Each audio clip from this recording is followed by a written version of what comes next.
Então, hoje nós vamos ler no Evangelho de Lucas, capítulo 15, e nesta passagem nós temos aqui, irmãos, 3 histórias.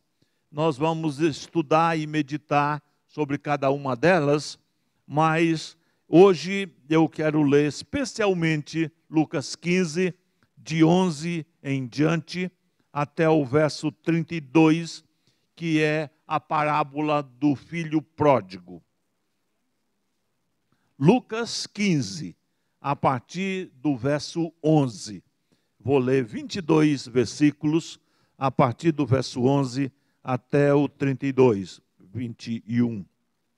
Continuou: certo homem tinha 2 filhos.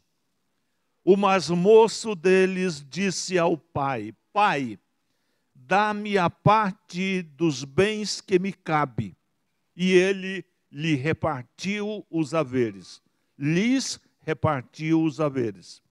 Passados não muitos dias, o filho mais moço, ajuntando tudo o que era seu, partiu para uma terra distante e lá dissipou todos os seus bens, vivendo dissolutamente. Depois de ter consumido tudo, sobreveio àquele país uma grande fome e ele começou a passar necessidade. Então ele foi e se agregou a um dos cidadãos daquela terra, e este o mandou para seus campos, a guardar porcos. Ali desejava ele fartar-se das alfarrobas que os porcos comiam, mas ninguém lhe dava nada. Então, caindo em si, disse: quantos trabalhadores de meu pai têm pão com fartura, e eu aqui morro de fome. Levantar-me-ei e irei ter com o meu pai, e lhe direi: Pai, pequei contra o céu e diante de ti. Já não sou digno de ser chamado teu filho. Trata-me como um dos teus trabalhadores. E levantando-se foi para seu pai. Vinha ele ainda longe, quando seu pai o avistou e, compadecido dele, correndo, o abraçou e o beijou. O filho lhe disse: Pai, pequei contra o céu e diante de ti. Já não sou digno de ser chamado teu filho.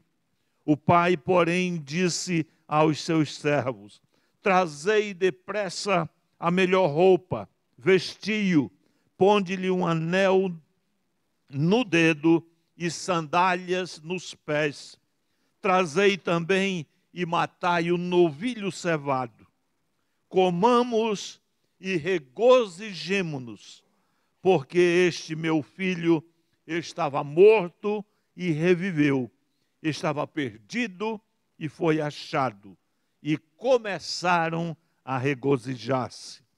Ora, o filho mais velho estivera no campo, e quando voltava, ao aproximar-se da casa, ouviu a música e as danças. Chamou um dos criados e perguntou-lhe que era aquilo. Ele informou: veio teu irmão, e teu pai mandou matar o novilho cevado, porque o recuperou com saúde. Ele se indignou e não queria entrar. Saindo, porém, o pai procurava conciliá-lo, mas ele respondeu a seu pai: há tantos anos que te sirvo, sem jamais transgredir uma ordem tua, e nunca me deste um cabrito sequer para alegrar-me com os meus amigos. Vindo, porém, esse teu filho, que desperdiçou os teus bens com meretrizes, tu mandaste matar para ele o novilho cevado. Então lhe respondeu o pai: meu filho, tu sempre estás comigo, tudo o que é meu é teu. Entretanto, era preciso que nos regozijássemos e nos alegrássemos, porque esse teu irmão estava morto e reviveu, estava perdido e foi achado. Amém. Muito provavelmente, irmãos, depois da história do bom samaritano, essa é certamente a história mais conhecida do Evangelho. Até pessoas que não leem a Bíblia já ouviram pelo menos alguma coisa sobre a história do filho pródigo. Até pessoas não crentes, muitas vezes, se referem a um parente problemático da família como sendo um filho pródigo. Realmente, esta é uma maravilhosa história, como tudo que Jesus ensinou. Como eu estava dizendo, este capítulo, Lucas capítulo 15, reúne 3 histórias. Todas 3 tratam de coisas perdidas. A primeira história é a história da ovelha perdida. A segunda história é a história de uma dracma perdida. E, por fim, nós temos a história de um filho perdido. Mas, embora esta parábola seja conhecida como a história do filho pródigo ou a história do filho perdido, quando pensamos bem e nos debruçamos diante desse texto, nós percebemos que este homem, ele na verdade tinha 2 filhos e os 2 estavam perdidos. Um estava perdido no mundo, no pecado, na devassidão, na imoralidade, e um outro que não saiu de casa, que era aquele trabalhador pé de boi, aquela pessoa rigorosa no cumprimento do seu dever, mas ele também estava perdido. Ele também revela amargura, ira, mesquinhez, acusação. O que ficou também não estava numa situação espiritual muito boa. Acho que seria melhor chamarmos a história dos 2 filhos que se perderam. A história continua, ou começa dizendo que certo homem tinha 2 filhos. E pelo enredo da história, nós ficamos sabendo que esses filhos não eram crianças, não eram pequenos, eram já adultos. Portanto, este homem já era um senhor de uma boa idade, já tinha filhos adultos. Mas mesmo já sendo assim, meio idoso ou meio coroa, como a gente diz, este homem, ele tinha muito boa saúde. Ele tinha uma visão para ver alguém à distância, ele tinha capacidade de correr, tinha um preparo físico bom, como a gente lê na história, correu para o filho quando chegou, né? Coisas que muitos velhinhos que estão com limitações de físicas, eles não conseguem fazer. Então é um homem de talvez uma meia-idade ou chegando na velhice, com os filhos criados. Este homem era um homem rico, um fazendeiro. A história nos informa que ele tinha muitos trabalhadores, era um homem próspero, um homem bem-sucedido, né? E este homem tinha 2 filhos. E um dia, o filho mais moço, não sabemos mais nada sobre este rapaz, ele veio com uma proposta difícil para a gente compreender.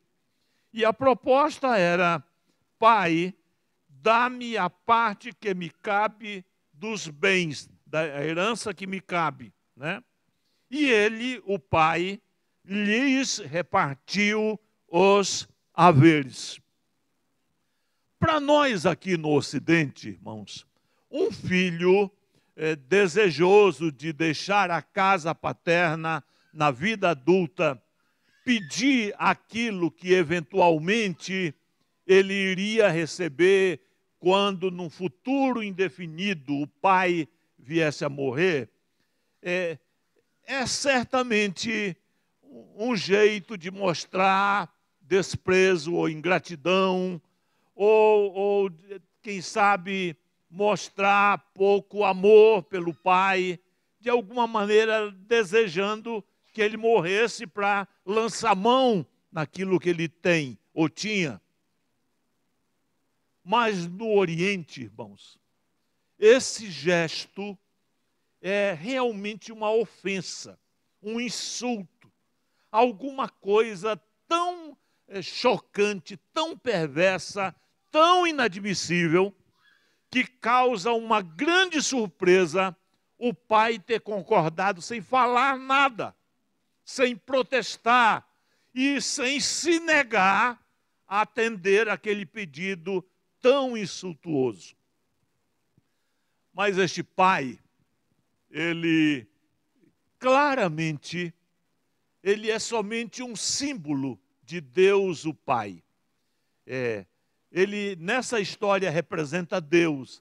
E este filho, ou estes filhos, representam a humanidade perdida, egoísta, mesquinha, que não deseja nem mesmo viver perto do seu pai, mesmo com tudo que ele possa oferecer para a humanidade.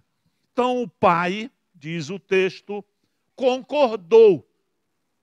E é interessante, irmãos, que não há nenhum registro de nenhuma palavra. O pai, como eu disse, não deu um sermão, não deu uma bronca, não perguntou por que ele precisava de tanto dinheiro, nem perguntou o que ele iria fazer com aquele dinheiro. Nada é dito. Se este pai, este homem ainda era casado, se esses rapazes tinham mãe, a mãe não entra na história também, que podia impedir que o marido fizesse aquilo. Ele simplesmente atendeu.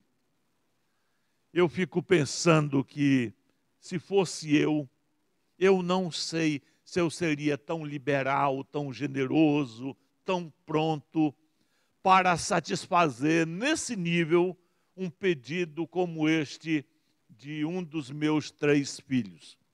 Mas o que é certo é que o pai repartiu.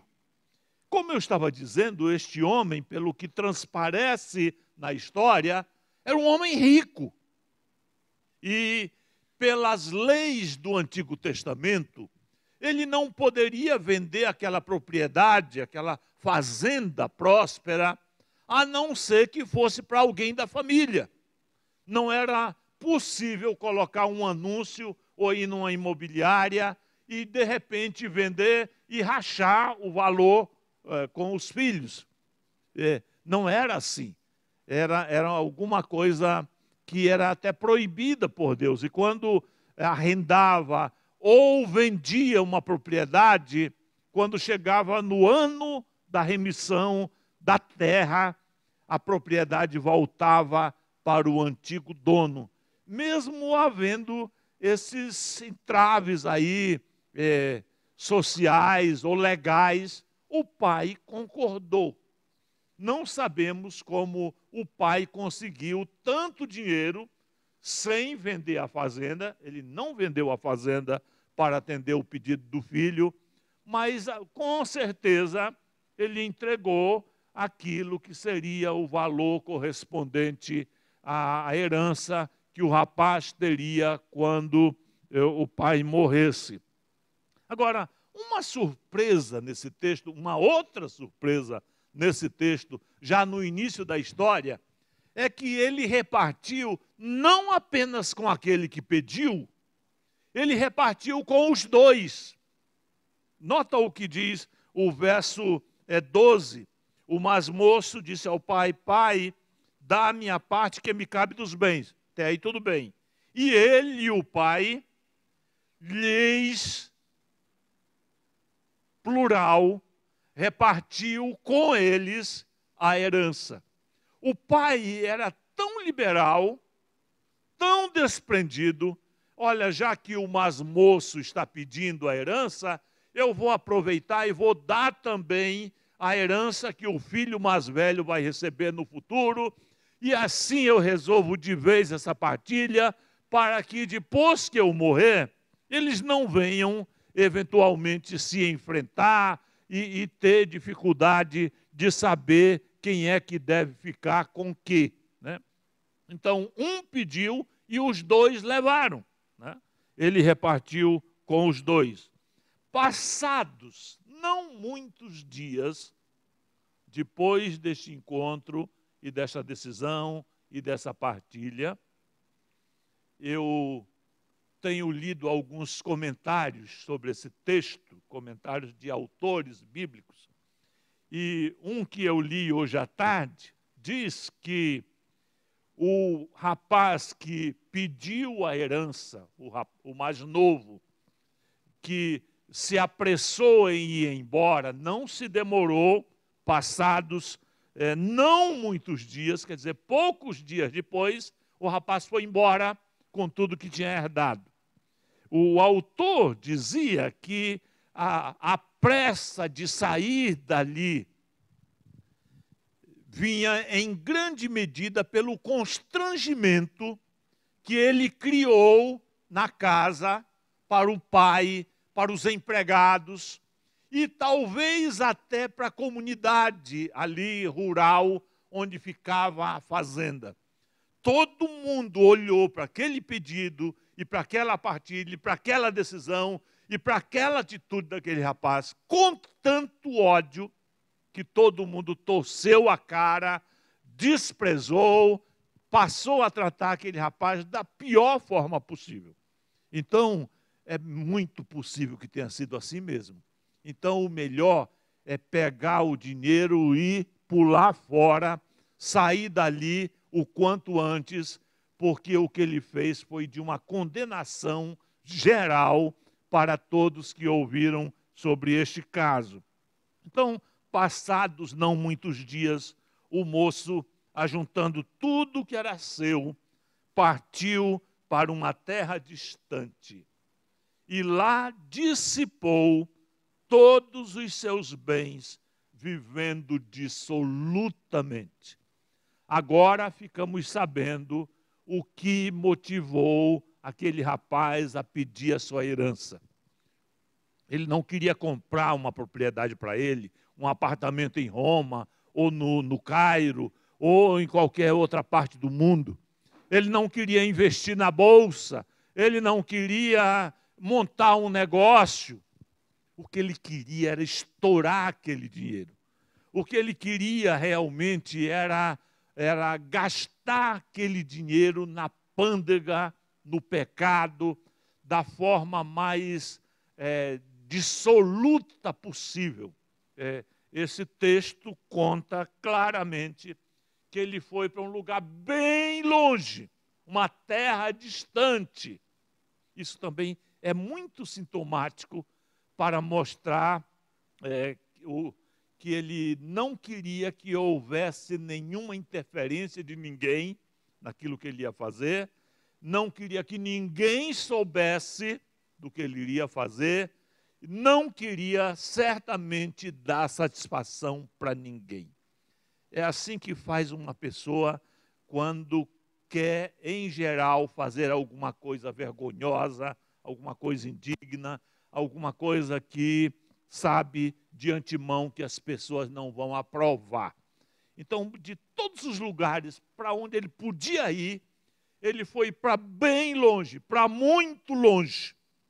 Se isso aqui realmente aconteceu na Palestina, talvez ele foi para Roma, talvez ele foi para o Egito, talvez até para mais longe, para a região do Iraque, que foi Babilônia, para muito longe.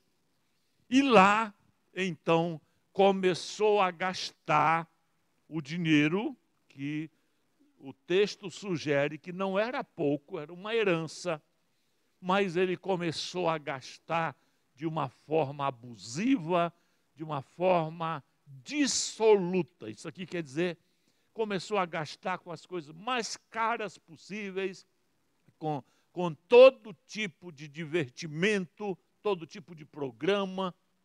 Quando ele volta arruinado, que o pai o recebe com uma festa, o irmão aproveita para dizer, insultando até o pai, este teu filho que gastou os teus bens, né?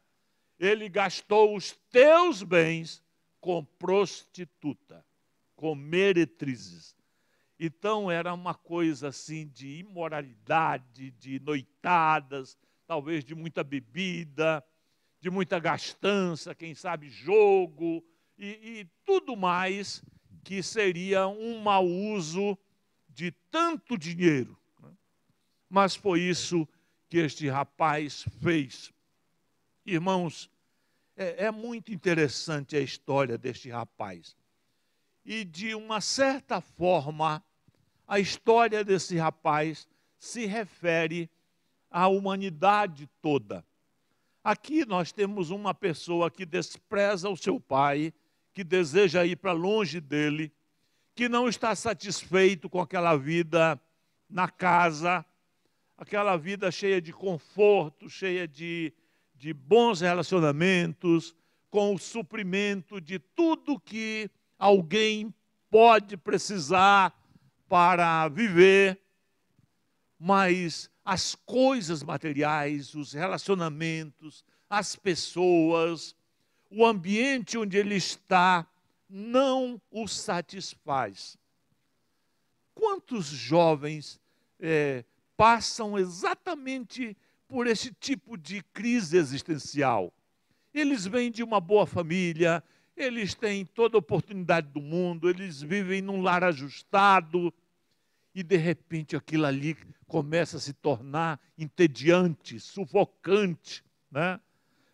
Se aquele lá tem regras, tem ordem, tudo ofende, tudo insulta, tudo maltrata, ele rejeita tudo aquilo e parte para uma aventura.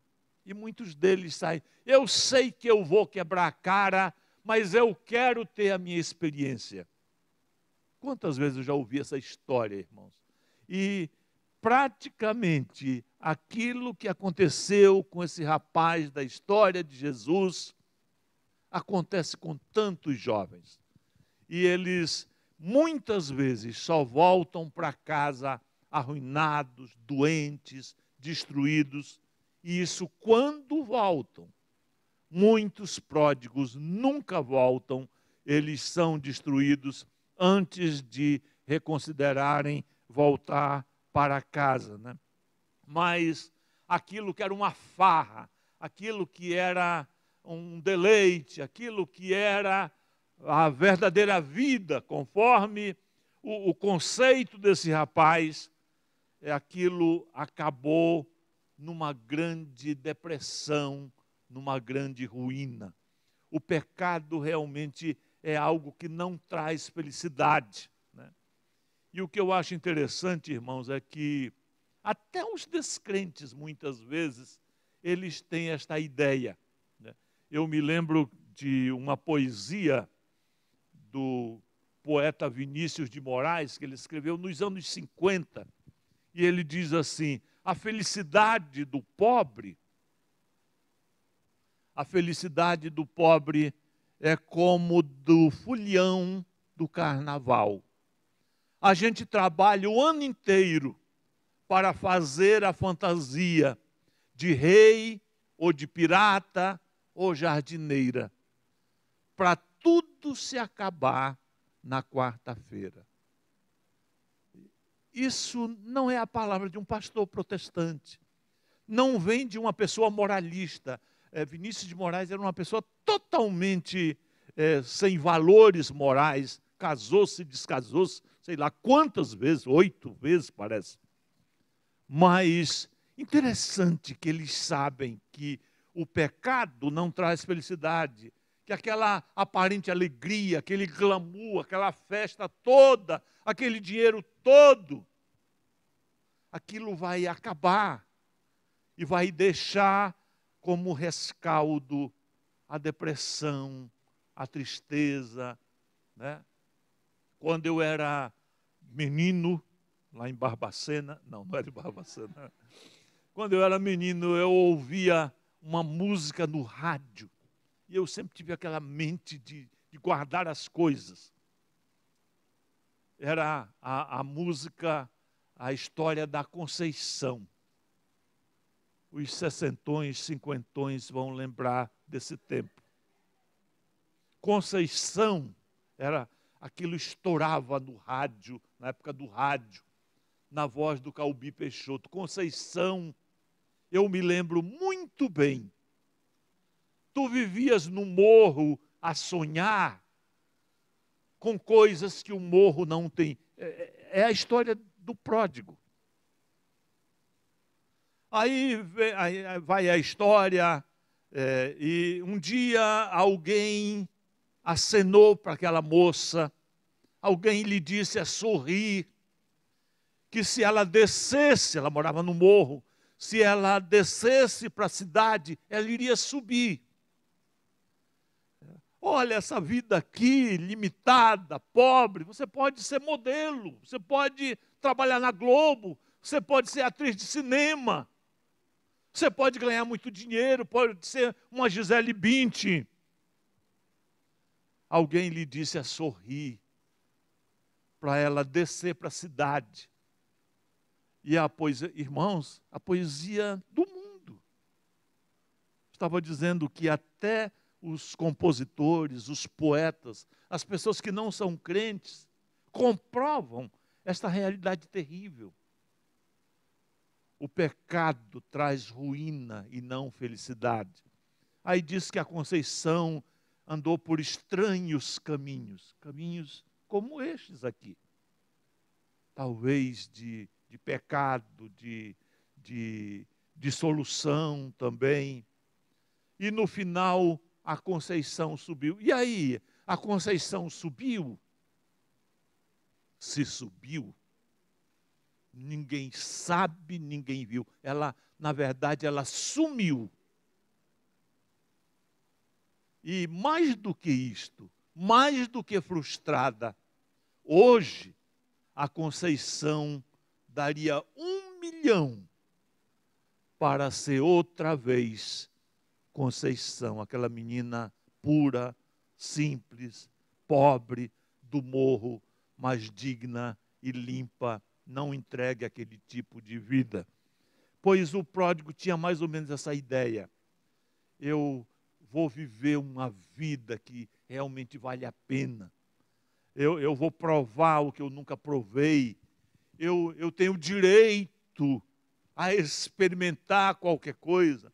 Tenho recursos. Não vou me negar a viver uma vida que traga felicidade. Como a história do folião do carnaval, como a história da Conceição.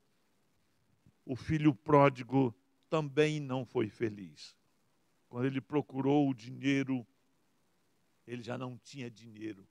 Quando a gente gasta sem recato, sem planejamento, né? Quando a gente tira e não coloca, aquilo vai acabar logo, né? E dinheiro parece que voa, parece que tem asas, né? Quando ele procurou recursos, ele não tinha mais recursos. Depois de ter consumido tudo, ele ainda enfrentou uma outra adversidade. Sobreveio àquele país uma grande fome. Isso aqui quer dizer seca, para aquele pessoal que vivia de pequena agricultura familiar, que dependia da chuva para ter o que comer, né? Da criação de animais. Sobreveio àquele país uma grande fome. E ele, longe de casa, sem dinheiro, desempregado, num tempo de seca, de escassez, ele começou a passar necessidade. Opa, que história! Então ele se foi e se agregou a um cidadão, a um dos cidadãos daquela terra, e este o mandou para os seus campos a guardar porcos. Voltando à questão do livro que eu estava lendo hoje, o autor dizia que naquele tempo, eu acho que isso se aplica ainda a tempos modernos.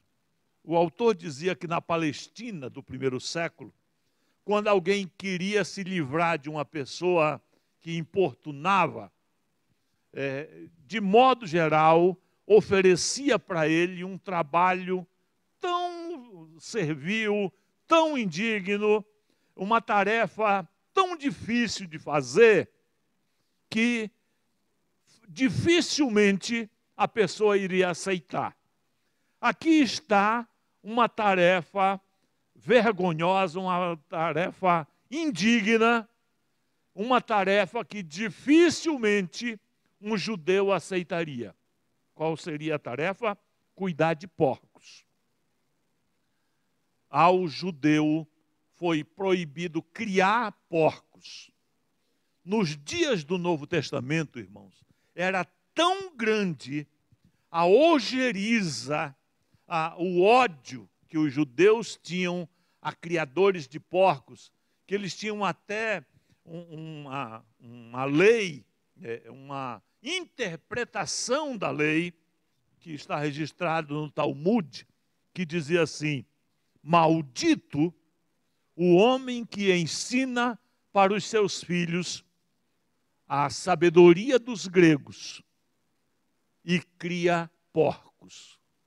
Duas porcarias do mesmo tempo. A filosofia dos gregos e criar porcos. Pois é esse trabalho indigno, esse trabalho proibido pela lei, esse trabalho que deprimia, esse trabalho desprezível, naquele nível mais forte que você possa imaginar, que deram para este rapaz. Coitado deste rapaz. Mas ele estava numa situação tão difícil, tão faminto, tão carente, tão arruinado, que ele aceitou até aquele trabalho que ninguém aceitaria. Ele não tinha escolha. E ele foi cuidar dos porcos. Eu quero dizer para os irmãos que eu teria muita dificuldade de ser judeu, porque eu gosto de uma porcaria. Gosto de uma porcaria. Especialmente aquela porcaria que vem no feijão, com tudo que tem direito, né?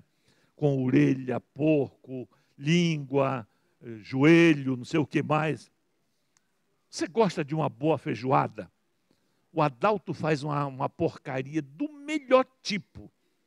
Ele põe uma pinguinha, irmãos, que dá um gosto. Estou te entregando, Adalto. E do dia para o outro, aí é que é boa mesmo, sabe? Eu estou brincando um pouquinho, irmãos, porque realmente essa cena é muito dura, é muito trágica.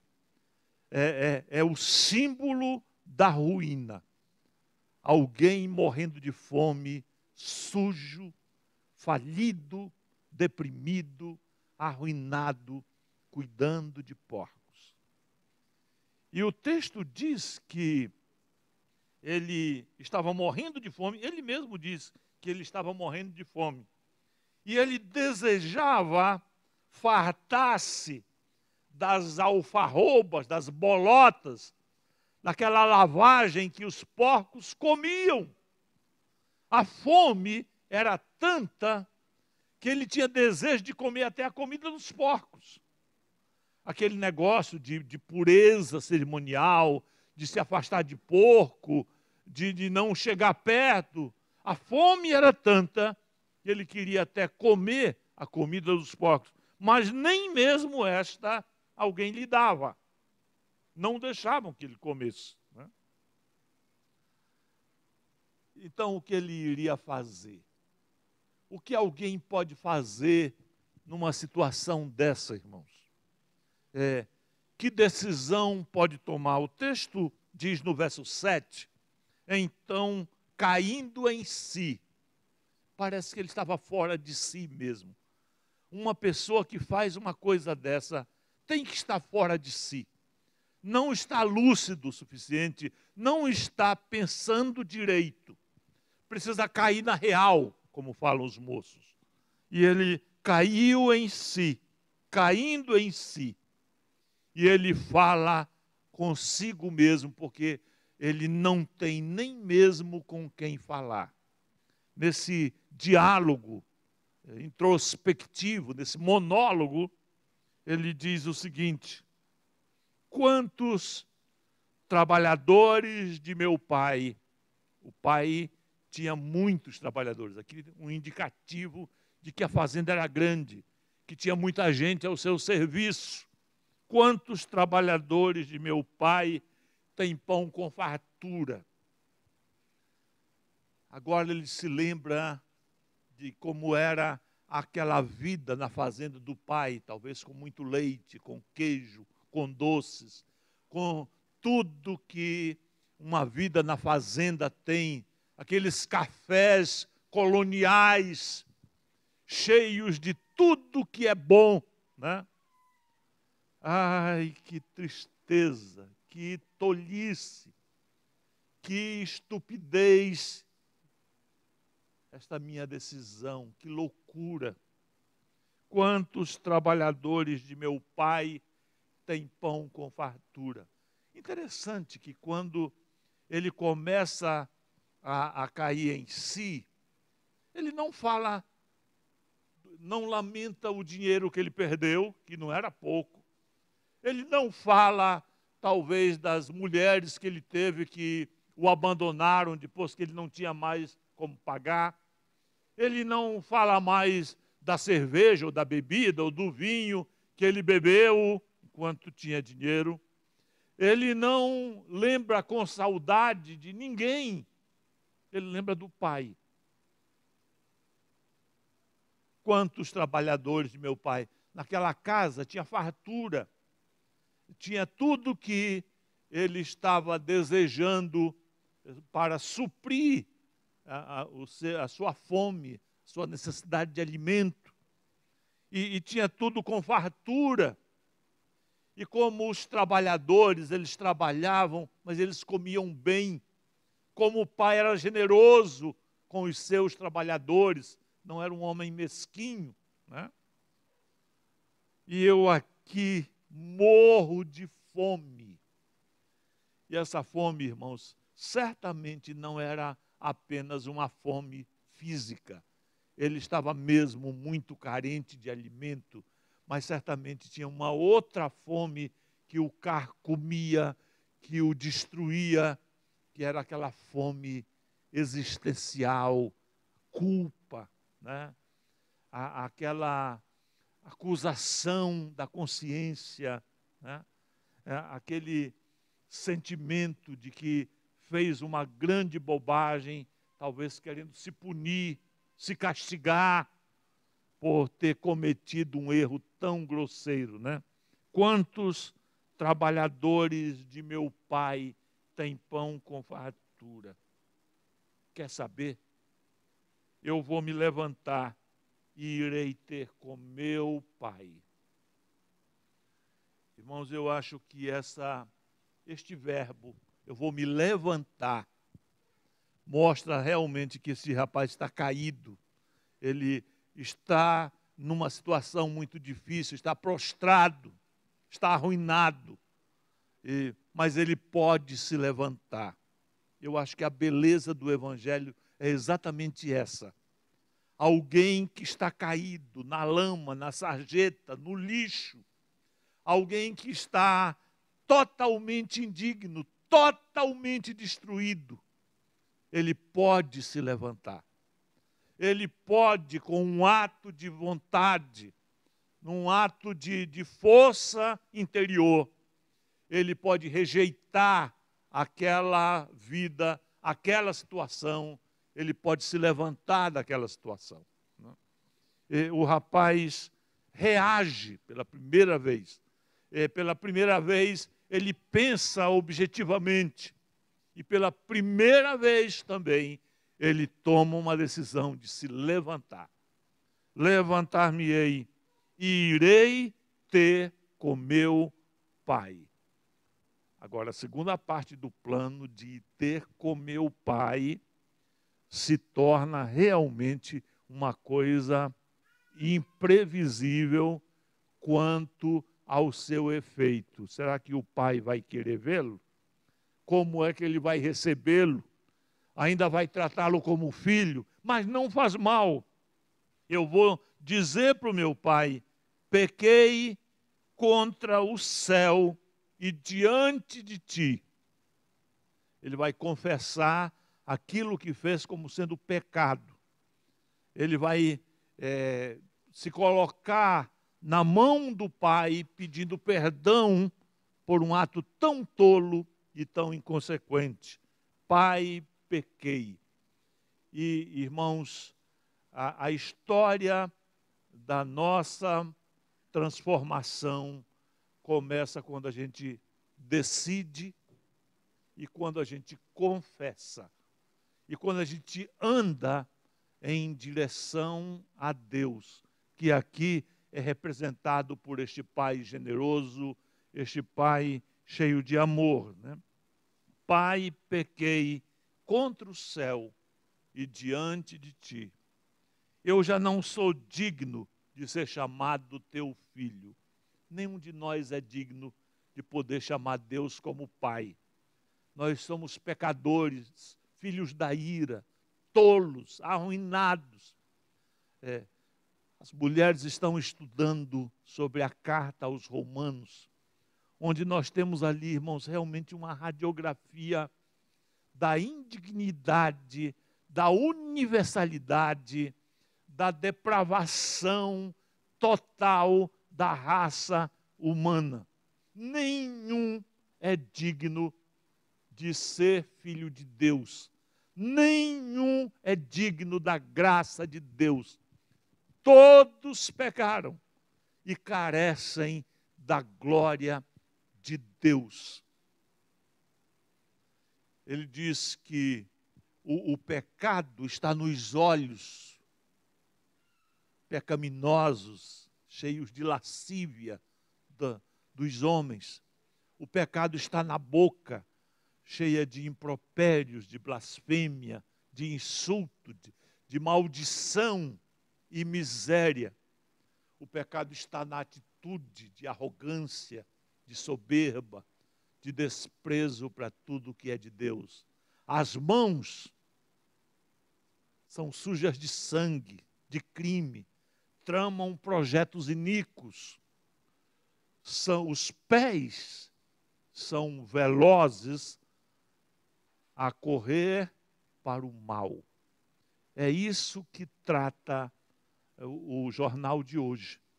Tem uma história de sangue derramado, de sequestro, de arrogância, de suborno, de engano, de trapaça, todo tipo de desgraça. No caminho do pecador, a destruição, olha aqui a história desse moço, e miséria. Eles desconhecem o caminho da paz e não há temor de Deus diante dos seus olhos. Mas eu não sou digno, eu sou pecador, eu não mereço a graça, eu não mereço uma segunda chance, eu não mereço o perdão, ninguém merece. Mas vai até lá, pede perdão e vê o que é que o pai vai dizer. E foi o que fez o rapaz. Se ele saiu às pressas, se ele saiu fugindo, se ele saiu correndo, querendo distância daquela casa. Agora, com essas dúvidas, com essas incertezas, com essas preocupações, o que será que vai acontecer? O que é que meu pai vai dizer? Será que ele vai me receber? Será que ele vai me ouvir? Será que ele vai me dar um chute como todo mundo tem me chutado? Né? Talvez ele vá meditando a passos lentos, bem devagar, cheio de expectativa. O que é que meu pai vai dizer? Qual será o desfecho dessa história? E o texto diz que ele levantou-se. Ele não somente disse que ele ia, ele efetivamente juntou ação às palavras e foi. Tem muita gente que, olha, no ano que vem eu vou fazer isso. Eu quero ir para tal lugar. Eu resolvo que no ano que vem eu vou estudar. Eu quero isso, quero aquilo. Mas muitas vezes as nossas resoluções, irmãos, ficam no plano da intenção, né? Do abstrato. Não efetivamente realizamos aquilo que queremos realizar. Mas esse rapaz, ele foi mesmo. Eu vou me levantar e vou para o meu pai, e levantando-se, foi para seu pai. Vinha ele ainda longe, quando seu pai o avistou. Velhinho de bons olhos, já tinha operado a catarata, já estava com uma vista de um menino que nem usava óculos, via à distância. E parece que o pai a cada dia olhava para aquele mesmo caminho por onde ele saiu, aquele caminho deserto, aquele caminho que não passava ninguém, mas naquele dia vem alguém lá à distância. Ele viu de longe. E vinha ele ainda longe, quando seu pai o avistou e reconheceu. E compadecido dele, correu e o abraçou e o beijou. Esse culto começou falando porque Deus amou ao mundo de tal maneira que deu o seu Filho unigênito, para que todo aquele que nele crê não pereça, mas tenha a vida eterna. A compaixão de Deus, o amor de Deus, né? Deus, o rapaz deu um passo em direção ao pai, e o pai correu e o abraçou e o beijou. Nenhuma reprimenda, nenhuma rejeição, nenhuma bronca, nenhuma punição. E o filho lhe disse: Pai, pequei contra o céu e diante de ti. Já não sou digno de ser chamado teu filho. Ele só falou até aqui. O pai só permitiu que ele falasse até aqui. Todo aquele discurso que ele tinha planejado de antemão, não foi necessário nem dizer tudo que ele tinha planejado. O pai, porém, disse aos seus servos: tragam depressa a melhor roupa. Parece que ele estava com uma aparência mesmo de indigente, talvez rasgado, muito sujo, decrépito, né? Com uma aparência horrível, talvez mal cheiroso, cuidava de porco, né? Tragam depressa a melhor roupa e vistam no meu filho. Ponham também um anel no dedo e sandália nos pés. Aqui nós temos, irmãos, uma descrição da nova posição deste rapaz. Ele chega certamente vestido de trapos, né? Decrépito, como eu disse, muito, muito pobre, como indigente. Agora ele se veste de uma roupa, da melhor roupa, ou talvez linho, que era a moda da época, ou seda, né? Uma roupa de príncipe. Começa a recuperar a sua posição de filho que ele achava que não tinha mais e que não merecia, e de fato não merecia. Veste. Quando Deus começa a trabalhar conosco na nossa recuperação, quase sempre começa também com a vestimenta. A Bíblia diz que ele tira de nós os trapos de imundícia e nos veste com as virtudes de Cristo. Depois diz que coloque um anel no dedo. O anel aqui é símbolo de uma aliança. Ponham um anel no dedo. Lembra que quando José do Egito foi exaltado à posição de governador daquela terra, uma das primeiras decisões do faraó foi: coloquem um anel no dedo. Isso aqui fala de distinção, de posição, de honra. E no caso do Novo Testamento, o anel era sempre colocado do lado esquerdo da mão, onde hoje nós colocamos as alianças, nós somos casados, né? E ponham também as sandálias nos pés. Então aqui nós temos uma nova aparência, uma nova posição, a distinção, e temos também um novo andar. Ele estava sem sandálias, andando descalço, né? Mas não é só isso. Trazei também e matai o novilho cevado. Há algum tempo você já morou na fazenda? Meu pai teve uma fazenda quando eu era criança, criava gado, e às vezes ele criava o porco, o bode, e cevava, quer dizer, dava um alimento especial, uma comida especial, capões e perus. Eu me lembro de ir na fazenda e ver ali aqueles animais sendo separados e cevados para uma ocasião especial, Natal, etc., um aniversário e tal. O novilho cevado, aquele boi gordo, né? Que churrasco foi esse, né? Com aquele boi cevado, preparado para uma ocasião festiva, né? Eita, gente, que festa, né?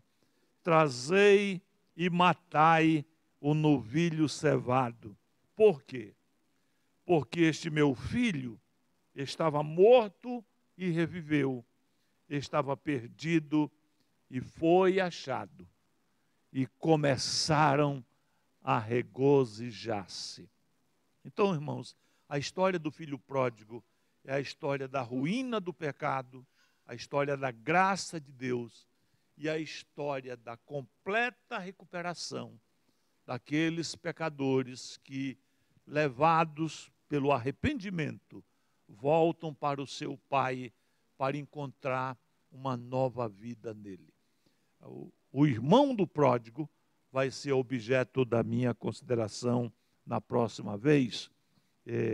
A reação do irmão e o trato do pai com aquele que ficou na casa vai ser objeto da nossa próxima mensagem.